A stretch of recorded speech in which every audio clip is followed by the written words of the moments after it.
महादेव मुंडे यांची 21 महिन्यापूर्वी निर्घृण हत्या करण्यात आली होती। अजूनही मात्र या आरोपीचा तपास लागलेला नाही आहे। मात्र त्यांचे जे पत्नी आहेत ज्ञानेश्वर मुंडे त्यांनी एक लढा उभा केला आणि त्या लढ्यामध्ये पाहिलं तर जरांगे पाटील यांनी साथ दिली होती आणि त्याच साथी म्हणून त्यांना एक भाऊ मानलं होतं। त्यांनी आवाज दिला होता हॉस्पिटल असताना। त्यानंतर जरांगे पाटीलच्या कुटुंबाशी भेट घेतली, सांत्वन देखील करण्यात आलं होतं। त्यानंतर आज त्यांनी भाऊ त्यांना मानलेला आहे आणि याच भावाला राखी बांधण्यासाठी स्वतः ज्ञानेश्वर मुंडे आज ते नगरला जाणार आहेत। आपण त्यांच्याशी बातचीत करणार। ताई काय सांगाल, आपण एकदा 21 महिन्यापासून तुम्ही एक लढा केला उभा केला होता, त्यामध्ये पाहिलं तर अनेक लोकांनी सहकार्य केलं होतं। जेव्हा तुम्ही हॉस्पिटलमध्ये होता त्यावेळेस तुम्ही विष घेतलं होतं न्यायासाठी, त्यावेळेस तुम्ही जरांगे पाटला तुम्ही आवाहन केलं होतं आणि त्या जरांगे पाटील आपल्या कुटुंबाची भेट घेतली होती, त्यांना तुम्ही भाऊ मानले। आज राखी रक्षाबंधन आहे, काय सांगाल?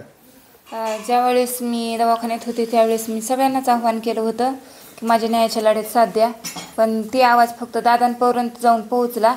मग दादांनी मला भेट दिली। मग मी दादांना मुख्यमंत्री साहेब म्हणजे माझ्या जे मागण्या आहेत मी ते दादांना सांगितल्या। मला मुख्यमंत्री साहेबांची भेट घडून दिली। पुन्हा मुख्यमंत्री साहेबांनी त्या आमच्या म्हणण्यानुसार अधिकारी करून SIT स्थापन करून दिली। आता जे तपास थांबला होता ते दादांमुळे चालू झाला तपास आणि दादांनी मला बहीण मानलं आहे। माझ्या डोक्यावर आशीर्वादाचा एक हात ठेवलेला आहे त्यांनी, त्यासाठी मी त्यांना राखी बांधायला जाणार आहे। आज दादा कुठे असणार नेमकं? तुमचं त्यांच्याशी काही बोलणं झालं का? नाही, माझं तर काही बोलणं झालं नाही, पण आता संवाद साधून दादा जिथं असतील तिथं जाऊन आम्ही राखी बांधणार आहोत। आता या पाहिजे तर जेव्हा तुम्ही मुख्यमंत्र्यांशी भेटले होता त्यानंतर SIT दाखल करण्यात आली आणि 8 दिवस उलटून गेले, तर तुमचं काही पंकज कुमारशी काही बोलणं झालं या संदर्भामध्ये? नाही, माझं साहेबांसोबत बोलणं झालं नाही। मग तर तुमच्याद्वारे माध्यमातून कळतंय की गतीला वेग आहे आणि असंच म्हणजे प्रकरणात आता ते तपास चांगल्या पद्धतीनं करत आहेत। पहिल्यापासून त्यांनी पंचनामापासून तपास चालू केला आहे। त्यांचा जो तपास आहे त्याच्यात आपण अडथळा नाही आणला पाहिजे आणि ते जे करतायत त्यांच्यावर विश्वास ठेवून आपण मागणी करून त्यांना अधिकाऱ्यांना घेतलं आहे। मग त्यांच्यावर विश्वास ठेवून ते तपास नक्कीच करतील हे मला विश्वास आहे त्यांच्यावर। तुम्ही एक म्हणलं होते की जे पंकज कुमार त्यांनी फेज आपला जॉब घेण्यात यावा, त्या जॉबमध्ये का तुम्हाला नाव ॲड करायचे होते? नाही, ते तर साहेब घेतीलच ना, माझा जॉब घेतल्याशिवाय पुढं कसं हे करतील। मग तर त्यांचा जे प्राथमिक तपास आहे ते तपास सध्याला चालू आहे आणि माझा तर जॉब घेतील, सगळ्यांचा जॉब घेणार ना ते, त्यावेळेस त्याच्यानंतरच त्यांना केसमध्ये गती मिळणार अजून जास्त। ते आता या गोष्टीला 8 दिवस होऊन गेलेला आहे। पंकज कुमारने एक पत्र काढलेलं आहे किंवा की ज्या लोकांना जे पाहिले अशा लोकांना त्यांनी आम्हाला सांगावं, त्यांना पण इनाम दिला जाणार आहे, पण त्यापूर्वी आपण स्वतः त्यांना नावं सांगितले होते, त्याचं काय मग?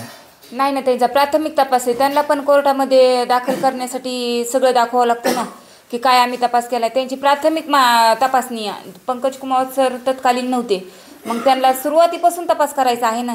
त्यांचे तपास ते त्यांच्या पद्धतीनं करत आहेत, त्यात आपण काय बोलू शकतो? ते अधिकारी मोठे अधिकारी आहेत आणि त्यांच्यावर विश्वासच ठेवला पाहिजे आणि विश्वासच आहे।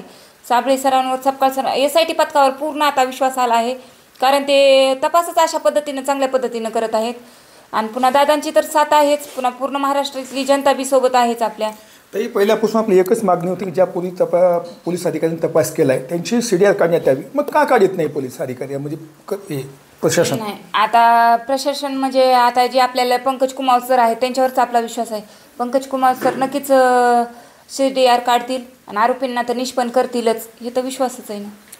तर हे होते ज्ञानेश्वर मुंडे यांनी गेल्या 20 वर्षाचा लढा उभा केला। त्या लढ्यामध्ये कुठेतरी जरांगे पाटीलनी सहकार्य केलं आणि त्यांना आपण भाऊ मानलेले आहे आणि आज रक्षाबंधन निमित्त आज ज्ञानेश्वरताई म्हणजे आज जरांगे पाटलाशी राखी बांधले जाणार आहेत। कॅमेरा पर्सन विकास वाघमेसह मी संभाजी मुंडे, TV9 परळी, बीड।